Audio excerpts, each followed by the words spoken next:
Hi guys, അപ്പോൾ എല്ലാവർക്കും നമ്മുടെ പുതിയ വീഡിയോയിലേക്ക് സ്വാഗതം. നമ്മുടെ ഇന്നത്തെ വീഡിയോ എന്ന് പറയുന്നത് വളരെ ഇൻഫർമേറ്റീവ് ആയിട്ടുള്ള ഒരു വീഡിയോ ആണ്. അതായത് കഴിഞ്ഞ ദിവസം നമ്മുടെ ഇമിഗ്രേഷൻ മിനിസ്റ്റർ മാർക്ക് മില്ലർ ഒരു അനൗൺസ്മെന്റ് നടത്തിയിട്ടുണ്ടായിരുന്നു. എക്സ്പെഷ്യലി മാനിറ്റോബയിലെ വർക്ക് പെർമിറ്റ് ഹോൾഡേഴ്സിനായിട്ട് ബന്ധപ്പെട്ട അനൗൺസ്മെന്റ് ആയിരുന്നു ഇത്. അപ്പോൾ ഇൻ ഫ്യൂച്ചറിൽ ഇത് മറ്റുള്ള പ്രൊവിൻസിൽ വരാൻ ചാൻസ് ഉണ്ട്. അപ്പോൾ നിങ്ങൾ ഈ വീഡിയോ സ്കിപ്പ് ചെയ്യാതെ ആദ്യം മുതൽ അവസാനം വരെ കാണുക. ഇത് ആർക്കെങ്കിലുമൊക്കെ ഉപകാരപ്പെടും. അപ്പോൾ നമ്മുടെ മിനിസ്റ്റർ പറഞ്ഞ കാര്യം എന്ന് പറയുന്നത്, ഈയിടെയായിട്ട് മാനിറ്റോബയിൽ കുറെ പ്രൊട്ടസ്റ്റ് നടപ്പുണ്ടായിരുന്നു. അതായത് 2024 വർക്ക് പെർമിറ്റ് തീരുന്നവർ കുറെ സമരമൊക്കെ നടത്തിയിട്ടുണ്ടായിരുന്നു. അവരെ വർക്ക് പെർമിറ്റ് എക്സ്റ്റെൻഡ് ചെയ്ത് കൊടുക്കണം എന്നൊക്കെ പറഞ്ഞിട്ട് അതുമായിട്ട് ബന്ധപ്പെട്ട് അവർക്ക് ഫേവറബിൾ ആയിട്ടൊരു അനൗൺസ്മെന്റ് ആണ് നടത്തിയത്. അതായത് മാനിറ്റോബയിലെ സ്കിൽഡ് ജോലി ചെയ്യുന്ന 6700 വരുന്ന വർക്ക് പെർമിറ്റ് ഹോൾഡേഴ്സ്, ഇതിൽ കൂടുതലും post graduate work permit holder ആണ്, ഇന്റർനാഷണൽ സ്റ്റുഡൻസ് ആയിട്ട് വന്നവരാണ്. അപ്പൊ അവരുടെ ഈ വർക്ക് പെർമിറ്റ് ഈ 2 വർഷത്തിനുള്ളിൽ PNB എലിജിബിൾ ആണെങ്കിൽ അവർക്ക് നോമിനേഷൻ കിട്ടുകയും PR മാറാനുള്ള അവസരം ഒരുക്കി കൊടുക്കുകയാണ് ചെയ്യുന്നത്. അപ്പൊ അതൊരു ചെറിയ എമൗണ്ട് ഒന്നുമല്ല, 6700 വരുന്ന വർക്ക് പെർമിറ്റിന്റെ കാര്യമാണ് ഇവർ പറയുന്നത്.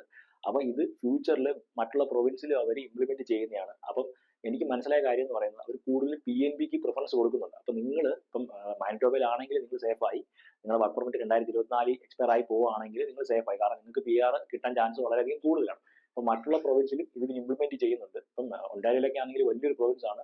ഈ 6700 എന്ന് പറയുന്ന ആൾക്കാരൊന്നുമല്ല, അതിൽ കൂടുതൽ ആൾക്കാർ 2024 അവരെ വർക്ക് പെർമിറ്റ് എക്സ്പയർ ആയി പോകാനുള്ള ചാൻസ് ഉണ്ട്. 2025 ആണെങ്കിലും അങ്ങനെ അത്രയും ആൾക്കാർ പേടിച്ചിരിക്കുകയാണ്. കാരണം PR സ്കോറൊക്കെ ഭയങ്കര കൂടുതലാണ്. അപ്പൊ നിങ്ങൾ ഇനി ഫ്യൂച്ചറിലേക്ക് കാനഡയിലേക്ക് വരാതിരിക്കുന്നവരാണെങ്കിൽ, ഇപ്പം നിലവിൽ വർക്ക് പെർമിറ്റ് കിട്ടിയവരാണെങ്കിലും PNB ജോലി കിട്ടാനുള്ള ശ്രമങ്ങൾ നടത്തുക. നിങ്ങളെ സ്കിൽ ജോലികൾ, ഓരോ പ്രൊവിൻസിലും ഓരോ സ്കിൽ ജോലികളുണ്ട്, അതുമായിട്ട് ബന്ധപ്പെട്ട ഫീൽഡിൽ പഠിക്കാൻ വരിക. ഇനി പുതുതായിട്ട് പഠിക്കാൻ വരുന്നവർ, ജോലി തിരക്കുന്നവരാണെങ്കിലും അങ്ങനെയുള്ള ജോലിയിലേക്ക് മാറാൻ വേണ്ടി ശ്രമിക്കുക.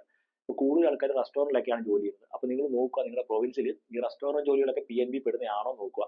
അല്ലെങ്കിൽ സ്കിൽ ജോലികൾ, ഇപ്പം പ്ലംബർ, കാർപ്പൻറ്റർ, മെഷീനിസ്റ്റ്, അങ്ങനെ പല പല ജോലികളുണ്ട്. ഹെൽത്തുമായിട്ട് ബന്ധപ്പെട്ട് കുറേ ജോലികളുണ്ട്, അതൊക്കെ PNB വരുന്ന ജോലികളുണ്ട്. അപ്പോൾ ഹ്യൂമൻ ക്യാപിറ്റലൊക്കെ PNB വിളിക്കാറുണ്ട്. അപ്പോൾ അങ്ങനെയുള്ള കുറേ ജോലികളുണ്ട്. അപ്പോൾ അതുമായിട്ട് ബന്ധപ്പെട്ട ജോലിയിലേക്ക് മാറാൻ വേണ്ടി ശ്രമിക്കുക.